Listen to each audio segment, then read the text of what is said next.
দুই সহস্রাধিক মানুষের তাজা প্রাণ আর অন্তত হাজার দশেক মানুষের অঙ্গহানির এক রক্তক্ষয়ী যুদ্ধ থেকে মাত্র মাস তিনেক দূরে দাঁড়িয়ে আজকের কথাগুলো বলছি। শহরের রাস্তায় এখনো শহীদ ওয়াসিমদের রক্তের ছোপ ছোপ দাগ লেগে আছে। স্বাভাবিক জীবনে ফিরতে পারেনি এখনো শহীদের পরিবারগুলো। ইয়ামিনের মা হয়তো কাউকে পেলেই জানতে চাইছে আমার খোকার উপর কিসের এত রাগ ছিল ওদের। সে প্রশ্নের উত্তর হয়তো কেউ কোনোদিন দিতে পারবে না। বুকের ভেতর গুলি নিয়ে নিস্তেজ পড়ে থাকা শরীরটাকে ওরা যেভাবে কুকুরের মতো টেনে হিঁচড়ে খেয়েছে, সভ্য এই সমাজে সেই উত্তর কি আসলেই আছে? পুড়ে যাওয়া লাশগুলোর কথা মনে করে সারা জীবন হয়তো হৃদয়টা পুড়তে থাকবে হতভাগা সেই মায়েদের। শহীদ ওমরের মা এখনো মানুষ পেলেই হয়তো প্রশ্ন করছে, আমার ছেলের বুকে ওরা এতগুলো গুলি কেন করলো? মারার জন্য তো একটা গুলি যথেষ্ট।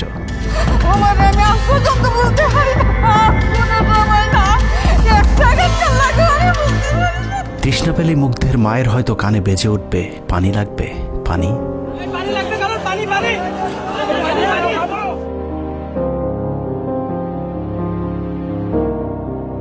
শুনেছি স্বাধীনতা অর্জনের চেয়ে রক্ষা করা অনেক কঠিন। স্বাধীনতার এই পতাকা সমুন্নত রাখতে যারা জীবন দিয়েছেন তাদের সে রক্ত যেন বৃথা না যায়। এ পতাকার জন্য যেন আর কাউকে জীবন দিতে না হয়। স্বাধীনতার এমন যুদ্ধ আর দেখতে চাই না। এ যুদ্ধের প্রতিপক্ষ অনেক হিংস্র, খুব নিষ্ঠুর। ওরা বুকে গুলি নিয়ে কাঁপতে থাকা মানুষকেও শান্তিতে মরতে দেয় না। ওরা আরও রক্ত চায়। 15 বছর মুসলিম নিধন করে ওদের এতটুকু অনুশোচনা নেই। রক্তের নেশায় এখনো বুঁদ হয়ে আছে হিংস্র পশু আত্মাগুলো। এদিকে এক পক্ষ নিজেদেরকে বিজয়ী ভেবে ঘরে ফিরেছে। ঘরে ফেরার আগে যাদের বাড়ি ঘরে আগুন দিয়ে ঘর থেকে বের করেছিল, সেই শত্রুকেই আবার তুলে নিয়েছিল নিজেদের ঘরে। ছাত্রলীগ নিষিদ্ধের কথা বলছে।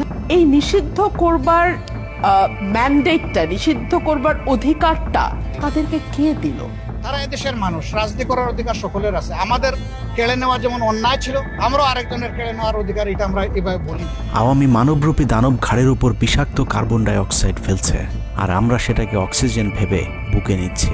বিষাক্ত সাপ থেকে নিরাপদ না হয়ে সাপ নিয়ে খেলার পরিণতি কি হতে পারে সেটা বুঝতে খুব বেশি দেরি করবার প্রয়োজন নেই।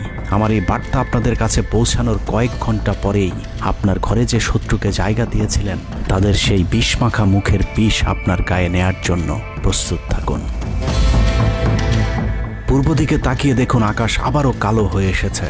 খুটখুটে অন্ধকার দেখে ঝড়ের গতি যতটুকু ভাবছেন, অন্ধকারের সেই ঝড়ো বাতাস আসলে আলোর চেয়েও বেশি গতি নিয়ে ধেয়ে আসছে সবকিছু লণ্ডভণ্ড করে দিতে। প্রলয়ঙ্করী সেই ঝড়ের কবল থেকে প্রিয় মাতৃভূমিকে বাঁচাতে হলে দেশ রক্ষার পবিত্র দায়িত্ব যাদেরকে দেয়া হয়েছে, চলুন দেখে আসি তারা আসলে কতটা প্রস্তুত। জুলাইয়ের মাঝামাঝি পর্যন্ত সেনাবাহিনী ছাত্র আন্দোলন নিয়ে তেমন মাথা ঘামায়নি। ছাত্রলীগ যেদিন ঢাকা বিশ্ববিদ্যালয়ে ছাত্রীদের উপর আক্রমণ করেছিল, মূলত সেদিন থেকে সেনাবাহিনীর অভ্যন্তরীণ বিভিন্ন গ্রুপগুলোতে আলোচনা সমালোচনা শুরু হয়। 17 তারিখ সকল ডিভিশনের জিওসিরা অফিসার এবং সৈনিকদেরকে কোনো ধরনের গুজবে কান না দেওয়ার পরামর্শ দেন। জিওসিদের পক্ষ থেকে সাফ জানিয়ে দেওয়া হয়, সরকার মিসক্রিয়েন্টদের বিরুদ্ধে যথাযথ ব্যবস্থা নিচ্ছে, এটা নিয়ে সেনাবাহিনীর মাথা ঘামানোর কিছু নেই। 11 ডিভিশনের মেজর জেনারেল খালেদ আল মামুন, 55 ডিভিশনের GOC major general Mahbubur Rashid এবং কুমিল্লা ডিভিশনের জিওসি জাহাঙ্গীর আলম ছিলেন সবচেয়ে বেশি আক্রমণাত্মক। ছাত্রদের পক্ষে কোনো পোস্ট কিংবা প্রোফাইল পিকচার লাল করার বিরুদ্ধে তাদের ছিল কঠোর বার্তা।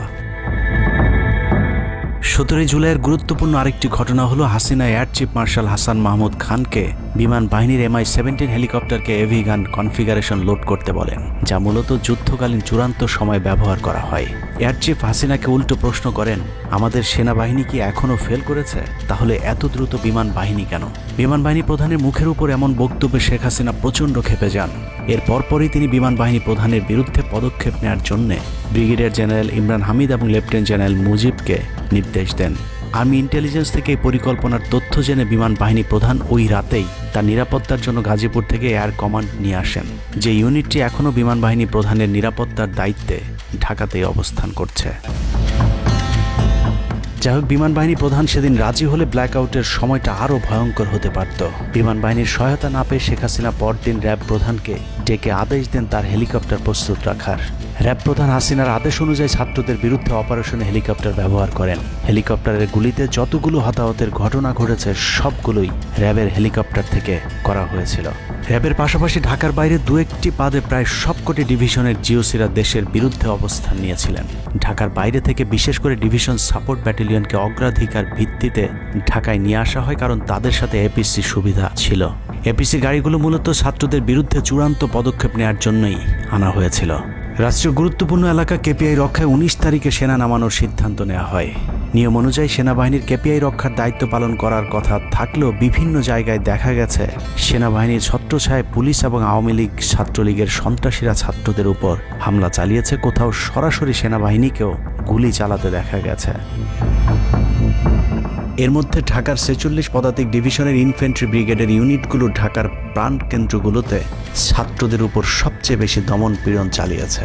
অনুসন্ধানে 19 থেকে 23 জুলাই পর্যন্ত গণহত্যার সাথে জড়িত সেনাবাহিনীর কয়েকজন অফিসারের নাম উঠে এসেছে, যারা এখনো পর্যন্ত গুরুত্বপূর্ণ সব পদে বহাল আছেন, যা ডক্টর মোহাম্মদ ইউনূস সরকারের জন্য অত্যন্ত বিপজ্জনক।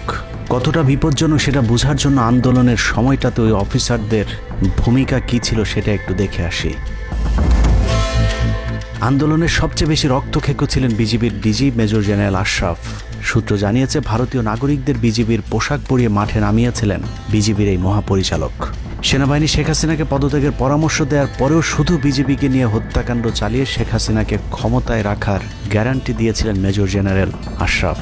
5 তারিখ হাসিনা পালিয়ে যাবার আগ মুহূর্তে তিনি স্বরাষ্ট্রমন্ত্রীকে ফোন করে বলেছিলেন কয়েক হাজার মানুষ মারলেই পরিস্থিতি ঠান্ডা হয়ে যাবে, অতএব কোনো অবস্থাতেই যেন প্রধানমন্ত্রী পালিয়ে না যান। স্বরাষ্ট্রমন্ত্রীকে তিনি এমনটাই পরামর্শ দিয়েছিলেন। 5 তারিখ সকাল থেকে দুপুর পর্যন্ত ঢাকা শহরে সবচেয়ে বেশি তৎপরতা ছিল বিজেপির। ওই দিন সকাল থেকেই ঢাকার প্রবেশ পথগুলোতে চেকপোস্ট বসিয়ে তল্লাশি চালিয়েছিল মেজর জেনারেল আশরাফের বিজিবি। বিজিবির একটি সূত্র জানিয়েছে বিজিবি মহাপরিচালক প্রতিদিন সিওদের কাছ থেকে হিসেব নিতেন কে কতজন ছাত্র হত্যা করেছে।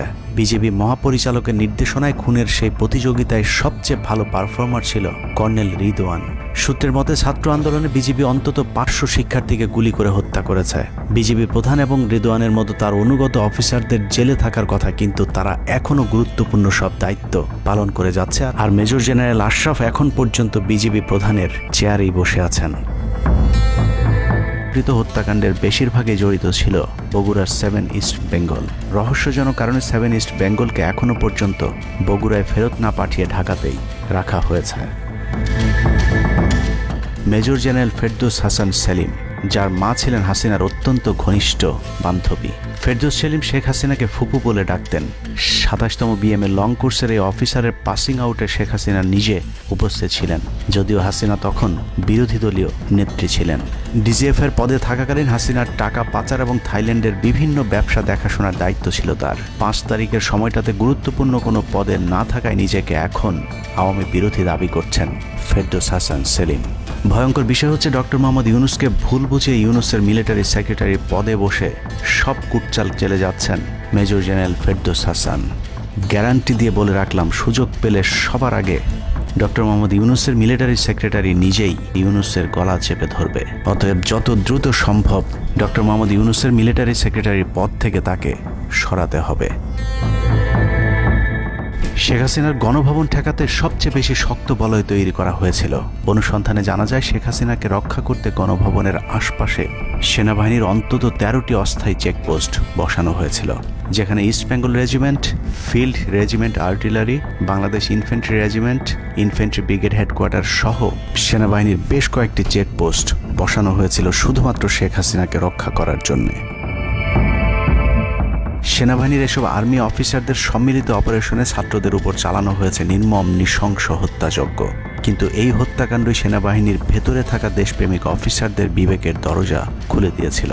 20 থেকে 23 জুলাই ইন্টারনেট বন্ধ করে যে পৈশাচিক হত্যাকাণ্ড চালানো হয়েছে, সেই দৃশ্য যখন একের পর এক সামনে আসতে শুরু করেছিল, তখন সাধারণ মানুষ যেভাবে স্তম্ভিত হয়েছিল, ঠিক একইভাবে সেনাবাহিনীর বিবেকবান জুনিয়র এবং মধ্যম সারির অফিসারদেরকেও ব্যাপকভাবে নাড়া দেয়। ভিডিওগুলো যত ছড়িয়ে পড়ছিল ততই থমথমে হয়ে উঠতে থাকে সেনাবাহিনীর অভ্যন্তরীণ পরিবেশ। 27 তারিখ প্রাপ্ত গোয়েন্দা তথ্যের ভিত্তিতে সেনাপ্রধানকে জানানো হয় পরিস্থিতি নিয়ন্ত্রণের বাইরে চলে যাচ্ছে।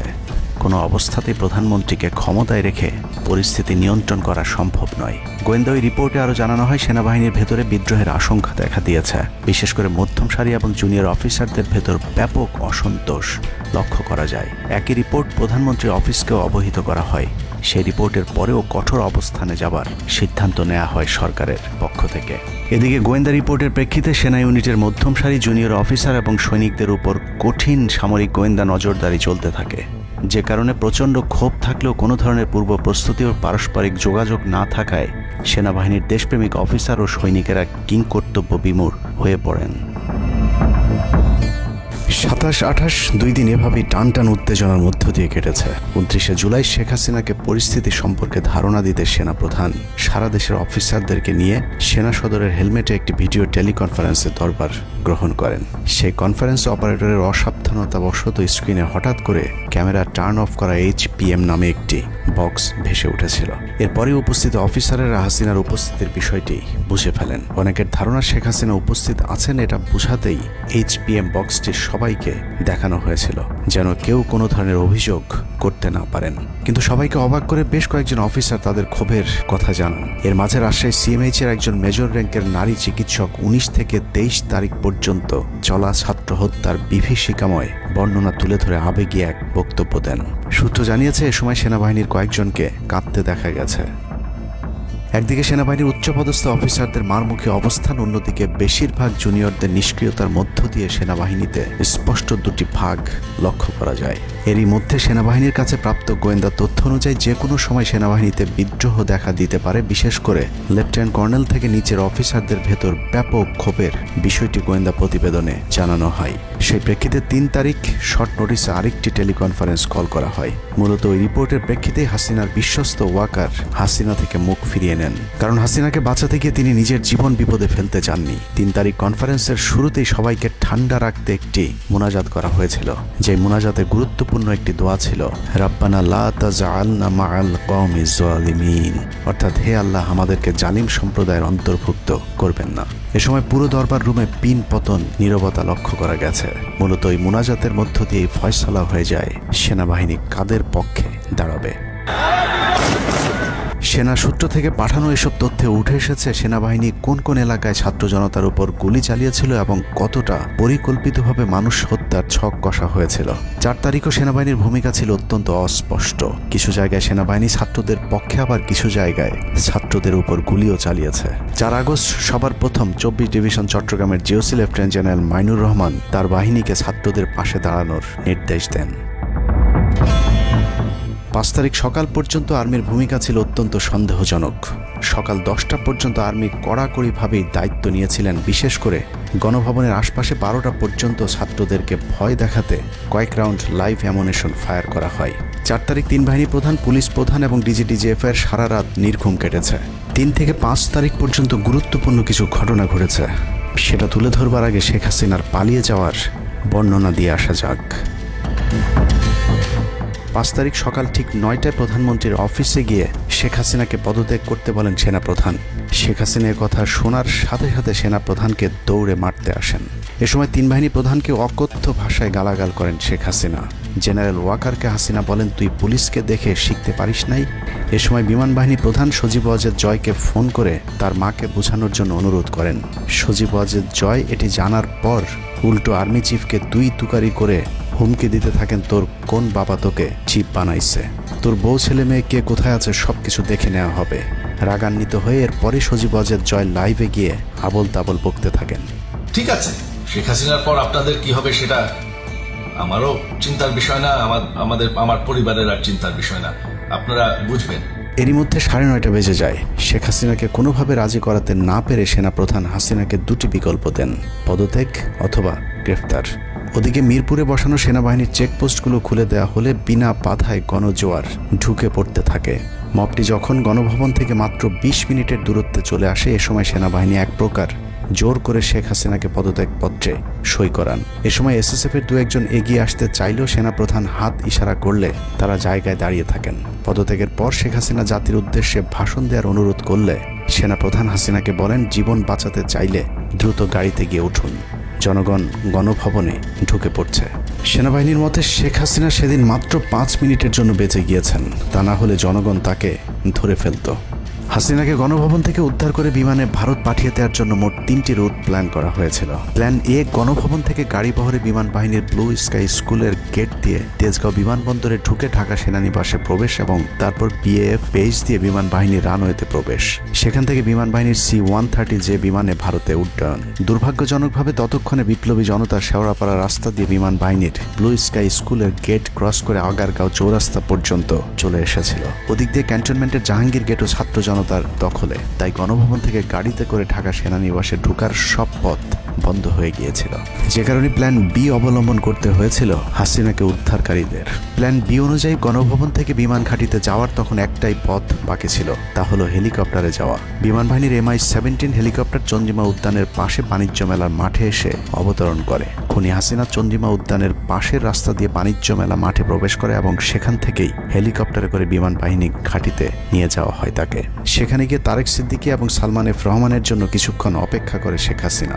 তবে শেষ পর্যন্ত সালমান এফ রহমানের পৌঁছাতে দেরি হওয়ায় শেখ হাসিনাকে নিয়ে কোনো গন্তব্য ছাড়াই 10:45 মিনিটে উড়াল দেয় বিমান বাহিনীর C-130 জুলিয়েট বিমানটি। সাধারণত বিমানের রুট ব্যবহারে কোড ব্যবহার করতে হলেও সেটা করেনি। রাডার ফাঁকি দিতে জীবনের ঝুঁকি নিয়ে এই পদ্ধতি অবলম্বন করা হয়েছিল। ফুল ফুয়েল লোড করা হয়, ভারতে যদি জায়গা না হয় তাহলে যেন মধ্যপ্রাচ্যের কোনো দেশ পর্যন্ত চলে যাওয়া যায়। মোট 9 জন পাইলটকে নিয়ে বিমানে ওঠানোর পর কোনো ধরনের নির্দেশনা বা ম্যাপ প্ল্যানিং ছাড়াই পাইলটদেরকে বলা হয় টেক অফ করতে। বিমানটি প্রথমে যশোরের উপর দিয়ে কলকাতায় পৌঁছালে সেনাপ্রধান জাতির উদ্দেশ্যে ভাষণের ঘোষণা দেন, কিন্তু কলকাতায় ল্যান্ডিংয়ের পারমিশন না দিলে সেখান থেকে শেখ হাসিনাকে বহন করা বিমানটি চলে যায় আগরতলায়। আগরতলায় পারমিশন না পেয়ে আবারও দিল্লির দিকে উড়াল দেয়। সেখান থেকে দিল্লি গেলে সেখানেও রিফিউজ করা হয়। দিল্লি বিমানবন্দরে নামতে না দিলে অনিশ্চয়তা দেখা দেয় শেখ হাসিনাকে বহন করা বিমানটির ভারতে অবতরণ নিয়ে। বিমানের একজন পাইলটের বরাত দিয়ে জানা যায় এভাবে উদ্দেশ্যহীনভাবে দীর্ঘক্ষণ ঘুরতে থাকার পর জরুরি অবতরণের সিদ্ধান্ত নেওয়া হয়। তবে জরুরি অবতরণের ঠিক আগ মুহূর্তে দিল্লির গাজিয়াবাদ এয়ারবেজে নামার অনুমতি পায় C-130 জুলিয়েট, যেখানে অজিত ধাওয়াল তাকে রিসিভ করেন। অবতরণে জটিলতার কারণেই 5 তারিখ সেনাপ্রধান জাতির উদ্দেশ্যে ভাষণ দিতে বারবার দেরি করছিলেন, কারণ তিনি নিশ্চিত হতে চাচ্ছিলেন শেখ হাসিনা ভারতে অবতরণ করেছেন। তারপরই বাংলাদেশের মানুষ মুক্তি পায় এক ফেরাউনের হাত থেকে। হাসিনা পালিয়ে যাওয়ার সেই খবর পৃথিবীর সবাই জানে, কিন্তু 3 থেকে 5 তারিখ পর্যন্ত ক্যান্টনমেন্টে কিছু ঘটনা ঘটেছে যেই ঘটনা এখনও আমাদের কাছে অজানা। 3 তারিখ সেনাপ্রধানের ওই ভার্চুয়াল মিটিংয়ের পর মোটামুটি নিশ্চিত হয়ে যায় শেখ হাসিনা অধ্যায় বাংলাদেশের শেষ। শুরু হয় ভারতের প্ল্যান বি বাস্তবায়নের প্রক্রিয়া। 3 তারিখ রাতে আসিফ নজরুলের সাথে ডিজিএফআই কার্যালয়ের পাশের একটি ভবনে আসিফ নজরুলের ঘনিষ্ঠ বন্ধু major general Hamid, lieutenant general Mujib এবং মেজর জেনারেল ফেরদৌস সেলিমের একটি গোপন বৈঠক হয়, যেখানে ভারতীয় গোয়েন্দা সংস্থার 16 জন কর্মকর্তা উপস্থিত ছিলেন। মূলত 5 তারিখ শেখ হাসিনা পদত্যাগ করার পর করণীয় নির্ধারণ করতেই ওই বৈঠক অনুষ্ঠিত হয়। দীর্ঘ এই বৈঠক শেষে মোট 3টি বিকল্প নির্ধারণ করা হয়। প্রথমটি জরুরি অবস্থা জারি করে সেনাবাহিনীর হাতে ক্ষমতা দেয়া, দ্বিতীয়টি আসিফ নজরুলকে প্রধান উপদেষ্টা করে একটি অন্তর্বর্তীকালীন সরকার গঠন। অন্তর্বর্তীকালীন সরকারের ভেতরে যেন ভারতীয় বলয়ের লোকজন বেশি সংখ্যায় রাখা যায় সেটা নিশ্চিত করার ব্যাপারেও আলোচনা হয় বৈঠকে, এবং সেটা নিশ্চিত করতে আসিফ নজরুলের পেছনে সেনাবাহিনীর ওই অংশটির সর্বোচ্চ সাপোর্ট থাকারও নিশ্চয়তা দেওয়া হয়। মূলত আসিফ নজরুলকে সামনে রেখে সেনাবাহিনীর মাধ্যমেই দেশ চালানোর পরিকল্পনা করা হয়েছিল 3 তারিখের ওই গোপন বৈঠকে। 4 তারিখ 3 বাহিনী প্রধানের মধ্যে দফায় দফায় বৈঠক চলেছে। সেই বৈঠক থেকে সিদ্ধান্ত হয় 5 তারিখ সকাল 9টার মধ্যে শেখ হাসিনাকে চূড়ান্তভাবে পদত্যাগের বিষয়টি জানিয়ে দেওয়া হবে। এর পরপরই আসিফ নজরুলকে আবারও ক্যান্টনমেন্টে ডেকে আনা হয় এবং শেখ হাসিনার পদত্যাগের পর আওয়ামী নেতা কর্মীদেরকে যতটা সম্ভব নিরাপত্তা দেয়া, বেসরকারি বিভিন্ন প্রতিষ্ঠানগুলোতে যতটা সম্ভব আগের কর্মকর্তাদেরকে রেখে দেয়া এবং বিটিআর হত্যাকাণ্ড নিয়ে কোনো ধরনের পদক্ষেপ না নেওয়ার সহ বেশ কিছু করণীয় ঠিক করে দেওয়া হয়। দীর্ঘ সেই আলোচনার কারণে 4 তারিখ সারা রাত ক্যান্টনমেন্টে অবস্থান করেছেন আসিফ নজরুল।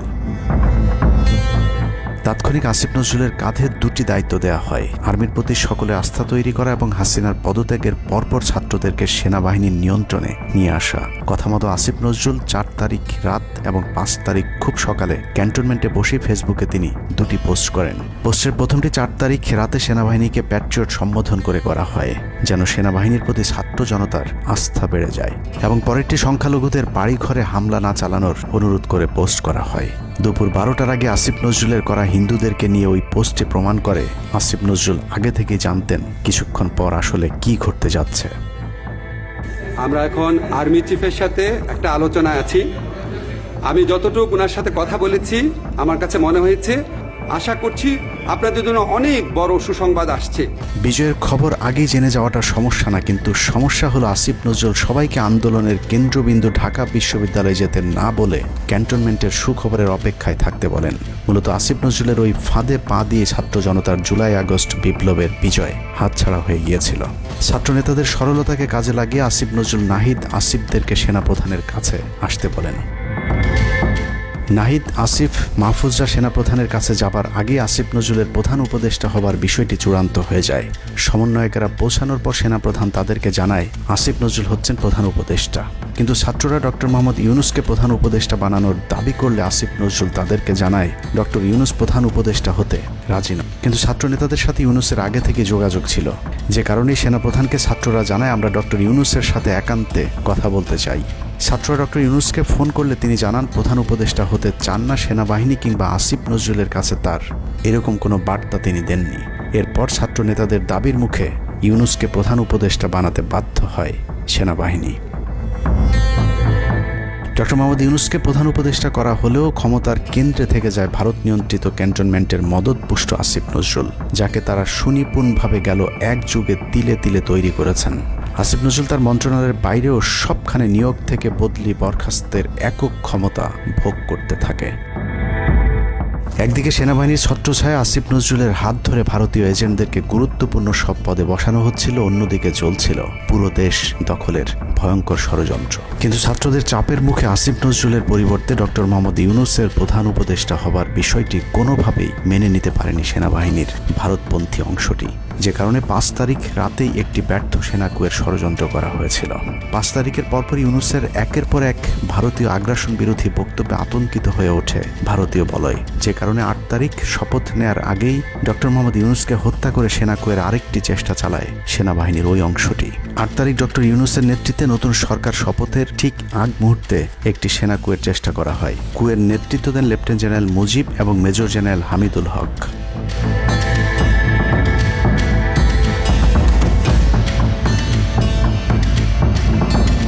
কিন্তু পশ্চিমা একটি গোয়েন্দা সংস্থা বিষয়টি দ্রুত সেনাপ্রধানকে জানালে জেনারেল ওয়াকার তাদের পরিকল্পনা ভণ্ডুল করে দেয়। সেনাপ্রধান তাৎক্ষণিকভাবে লেফটেন্যান্ট জেনারেল শামীমকে পিএসও এএফটি থেকে সিজিএস হিসেবে নিয়োগ দেন এবং মুজিবকে কিউএমজি থেকে আটডগে বদলি করেন, যদিও 8 তারিখ রাত থেকেই মুজিব পলাতক রয়েছেন।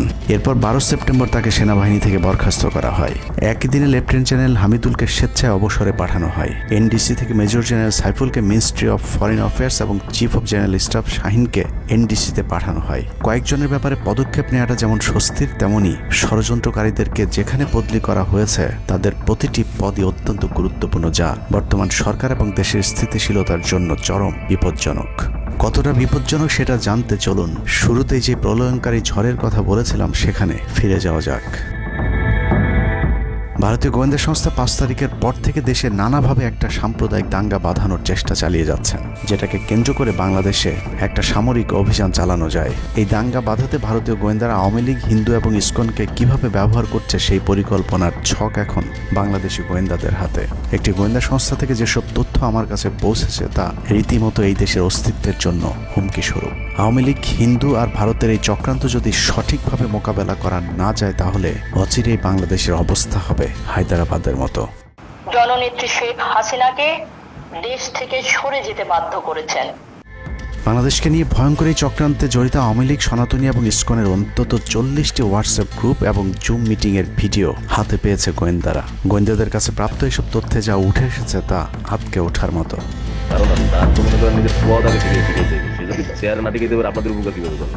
সেনাপ্রধান জামাত হলে এতদিন আওয়ামী লীগ বাইকে ফেলা দিত, ঠিক আছে? এটা তো আমাদেরও আওয়ামী লীগেরও একটা গেম হতে পারে, বলা যায় জামাত শিবিরের উপরে সব চাপা দিতে পারে, এটাও হতে পারে। এসব গ্রুপগুলোতে রীতিমতো বাংলাদেশের বিরুদ্ধে যুদ্ধের প্রস্তুতি চলছে।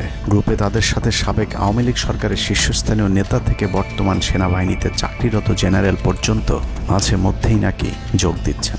নানক ভাই থেকে শুরু করে আমাদের সুজিত দা, তারপর আরো অনেক টপ লেভেলের যারা মন্ত্রী, মিনিস্টার, প্রতিমন্ত্রী, তারপরে ইভেন কামাল ভাই। তো এখন বিষয়টা হচ্ছে যে ইভেন রাষ্ট্রপতি যে একেবারেই মানে কি বলে, তার যে একেবারে মানে রাইট হ্যান্ড সচিব, উনিও আমাদের সাথে 2 দিন জয়েন করছেন। তো এখন ওনারা আসলে ভালো হইতো, যারা যারা আসেন আসলে ভালো হইতো। অনেক আমাদের এখানে প্রায় 12 থেকে 13 জন আপনার এমপি এসে কথা বলেছেন, যেটা আপনারা জানেন না। ঠিক আছে, বাংলাদেশে একেবারে টপ লেভেল সামরিক বাহিনীর 4 থেকে 5 জন জেনারেল লেভেলের লোকজন ওনারা এসে এখানে বসে থেকে আমাদের লাইভ শুনে গেছেন। আমাদের প্রধানমন্ত্রী উনি নিজে এসে বসে থেকে গেছেন। গ্রুপের সবচেয়ে ভয়ঙ্কর তথ্য পাওয়া গেছে ভুয়া মুক্তিযোদ্ধা জেডআই খান পান্নার মেসেজ থেকে। আওয়ামী এই আইনজীবী শহীদ সাইফুল ইসলাম আলিফের হত্যাকাণ্ড নিয়ে চাঞ্চল্যকর তথ্য দিয়েছে জেডআই খান পান্না। একটি চ্যাটিংয়ে তিনি লিখেছেন, দাড়িওয়ালা উকিল বেশি হয়ে গিয়েছে, আরও 2-1টারে খেয়ে দাও, আদালতে আমরা আছি, এখন অল্প কদিন জেলে থাকলেও 30 তারিখের পরে পুরস্কার পাবা। আরেকটি মেসেজে তিনি লিখেছেন, সুযোগ হাতছাড়া হয়েছে তোমাদের কারণে, কালকে সব হয়ে যেত। পরিকল্পনা ছিল কুপিয়ে মারার পর হিন্দুদের বাড়িতে হামলা হলে ভারত থেকে ট্রুপ চলে আসবে। ওরা যেহেতু হামলা করেনি, তোমাদেরই উচিত ছিল নিজেরা নিজেদের বাড়ি ঘরে আগুন দেওয়া। পেছনের ঘটনা বাদ দিয়ে 30 তারিখের পরিকল্পনায় মনোযোগী হও সবাই। শহীদ আলিফ হত্যাকাণ্ড নিয়ে আরেকজন লিখেছেন, কালকে আদালতে একটা লাশ পড়বে, হিন্দু ভাইদের পাশে আমাদের সবাইকে থাকতে হবে, ব্রিগেড মেজরের কমান্ড মেনে চলতে হবে। 30 তারিখের কর্মসূচি নিয়ে গ্রুপটিতে সশস্ত্র যুদ্ধের মাধ্যমে দেশ দখলের ভয়ঙ্কর সব আলোচনা করার ভিডিও হাতে এসেছে আমাদের। তারা বাংলাদেশের অস্ত্রগুলি আনছে, এই অস্ত্রগুলি কোথায় আছে আমার কাছে অলরেডি খবর এসেছে। আমি নিউজ দিচ্ছি গোয়েন্দাদের মাধ্যমে, তারা বলেছে 5000-এর বেশি তারা অস্ত্র আনছে, এবং 60 রাইফেল, 7 রাইফেল আছে, 47 রাইফেল আছে, তাদের কাছে অত্যাধুনিক হটগান আছে। আলোচকদের একজন বলছিলেন, সাবেক এবং বর্তমান পুলিশের সমন্বয়ে 1700 অস্ত্রধারী গ্যারিলা প্রস্তুত করা হয়েছে 30 নভেম্বরের জন্য। আমরা ইতিমধ্যে কথা বলেছি, পুলিশ পার্টির কথা বলছি, পুলিশের অনেক উদ্যোগতা প্রত্যেক কাজ থেকে শুরু করে পুলিশ পার্টি তারা এসে এসেছেন, ওনারা আমার সাথে কথা বলে আমাদের যোগাযোগ রক্ষা করছে। ঢাকা শহরকে কিভাবে ব্লক করা হবে সেই পরিকল্পনাও করা হচ্ছে এসব জুম মিটিংগুলোতে। আমাদের কাজ হলো আব্দুল্লাহপুর, আব্দুল্লাহপুর, আশুলিয়া, টঙ্গীর আছে, আরো উত্তরা, ওইটা একটা ব্লক দিবেন, তাহলে আমরা খুব সহজেই আমাদের কাজ সফলতা পাবো। সশস্ত্র যুদ্ধের জন্য পুরো দেশকে মোট 10টি বিভাগে বিভক্ত করা হয়েছে, যেখানে একজন করে ব্রিগেড মেজর নিয়োগ দেওয়া হয়েছে, যাদের সবাই দেশেই অবস্থান করছেন। এর মধ্যে গ্রুপে প্রাপ্ত জেডআই খান পান্নার নম্বরটিতে মেসেজ পাঠানো হলে মুহূর্তেই সাড়া দেন তিনি। কল করতেই গড় গড় করে সবকিছু স্বীকার করেন। জেডআই খান পান্না, জি আমি তাই। 30 তারিখ 50 থেকে 80 ভাগ পুলিশ, আনসার, এমনকি সচিবালয়ের আমলারাও তাদের পক্ষে মাঠে নামবে বলে স্বীকার করেন গেরিলা আক্রমণের পরিকল্পনাকারী জেডআই খান পান্না। আপনারা কি কোনো গেরিলা ইনভেশন হামলা করা যাবে?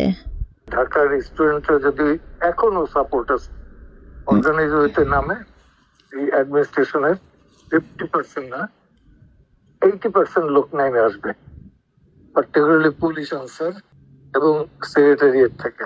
পালিয়ে যাবার আগে এই ভিডিও প্রচারের সাথে সাথে রাষ্ট্রদ্রোহিতার অভিযোগে তাকে গ্রেফতার করতে হবে, তাহলে চক্রান্তকারীদের আরও পরিকল্পনার তথ্য পাওয়া যেতে পারে।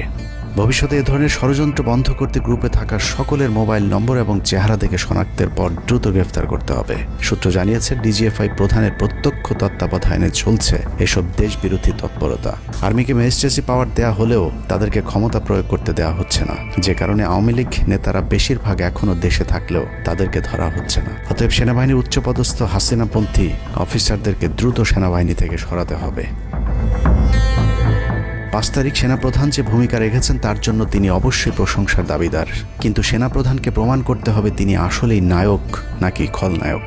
5 তারিখের পরেও সেনাবাহিনীর গুরুত্বপূর্ণ পদগুলোতে রদবদল না করা এবং গুম খুনের সাথে জড়িত অফিসারদের বিরুদ্ধে কোনো ব্যবস্থা না নেওয়া সহ বিডিআর হত্যাকাণ্ডের বিষয়ে দৃশ্যমান কোনো পদক্ষেপ না নেওয়া খুবই সন্দেহজনক। সূত্র জানিয়েছে, সেনাপ্রধানের স্ত্রীর সাথে প্রতিনিয়ত শেখ হাসিনার যোগাযোগ রয়েছে। অতএব সেনাপ্রধানকে দ্রুত তার অবস্থান পরিষ্কার করে সেনাবাহিনীর গুরুত্বপূর্ণ পদগুলোতে নতুন করে নিয়োগ দিতে হবে। সেনাবাহিনীর জুনিয়র এবং মধ্যম সারির অফিসার এবং সৈনিকদের সবসময় দেশের স্বার্থে যুদ্ধের জন্য প্রস্তুত থাকতে হবে। মনে রাখতে হবে সেনাবাহিনী আমাদের আস্থার প্রতীক। সিনিয়র অফিসারদের দেশবিরোধী আদেশ এলে সৈনিকদেরকে নিয়ে তাদেরকে প্রতিহত করতে হবে। মনে রাখতে হবে সংখ্যায় আপনাদের মতো দেশপ্রেমিকদের সংখ্যাই এখনও সেনাবাহিনীতে বেশি। দেশের যে কোনো প্রয়োজনে সেনাবাহিনী যদি জনগণকে ডাক দেয় তাহলে এ দেশের প্রতিটি মানুষ জীবন দেওয়ার জন্য প্রস্তুত রয়েছে। ডক্টর মোহাম্মদ ইউনূসের পাশে থাকা ভারতীয় গুপ্তচর আসিফ নজরুল, মিলিটারি সেক্রেটারি ফেরদৌস হাসান সেলিম এবং প্রেস সেক্রেটারি শফিকুল আলমকে দ্রুত সরাতে হবে। প্রধান উপদেষ্টার সাথে ছাত্র নেতাদের সাক্ষাতের পথ সহজ করতে হবে। আসিফ নজরুল্লাহ অসৎ উদ্দেশ্যে মাহফুজ আলমকে তার পাশ থেকে সরিয়েছে। অতএব যত দ্রুত সম্ভব মাহফুজ আলমকে আবারও বিশেষ সহকারীর পদে ফিরিয়ে আনতে হবে। গুরুত্বপূর্ণ যে কোনো সিদ্ধান্তের ক্ষেত্রে নাহিদ এবং আসিফদের মতামত প্রধান উপদেষ্টাকে গুরুত্বের সাথে নিতে হবে। জেডাই খান পান্নাদের ষড়যন্ত্র এবার সফল না হলেও এই ষড়যন্ত্র চলতেই থাকবে। বাংলাদেশের প্রতিটি মানুষকে চোখ কান খোলা রাখতে হবে, মনে রাখতে হবে শত্রু আপনাদের ঘরের কোণেই। ভারত যদি বাংলাদেশে আক্রমণ করে তাহলে সবার আগে আওয়ামী লীগ আর শ্রীকৃষ্ণের ভক্তরাই আপনার গলায় ছুরি ধরবে। অতএব শত্রুরা যেন আবারও বাংলাদেশের স্বাধীনতাকে ভারতের কাছে বিক্রি করতে না পারে সেদিকে সবাইকে লক্ষ্য রাখতে হবে। আল্লাহ হাফেজ।